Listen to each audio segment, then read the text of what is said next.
ទាំងអស់គ្នានេះមកញ៉ាំខ្យងប៉ារ៉ាទឹកស៊ីអ៊ីវជាមួយនឹងទេអាចសាត់ហើយនឹងម្ទេសខ្មែរនៅក្រោមដើមម្ទេសតែម្ដងអញ្ចឹងទាំងអស់គ្នាណាខ្យងប៉ារ៉ាទឹកស៊ីអ៊ីវប្រអប់តូចតំណងនេះអូ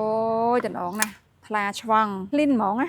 ចឹងថែមខ្ទឹមថែមម្ទេសណាដាក់ចូលហើយខ្ទឹមម្ទេសនេះមានអ្នកសុំមកមីដាក់ម្ទេសច្រើនមកអញ្ចឹងអត់អីទេឥឡូវហ្នឹងថ្ងៃហ្នឹងមកញ៉ាំខ្យងប៉ារ៉ាទឹកស៊ីអ៊ីវនៅក្រោមដើមម្ទេសទាំងអស់គ្នាអើយតំណងនេះ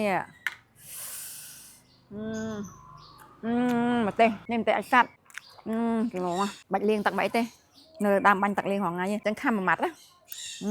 អូយផ្អែមណាទេសទុំផ្អែមមែនតើអត់ហឹលទេផ្អែមចេះធំមកប៉ុណ្ណាណៃអស់គ្នាអើយឆ្ងាញ់ណាស់នេះបេះម្ទេសនេះម្ដងណាអស់គ្នានេះនៅក្រោមដើមហ្មងណាប៉ប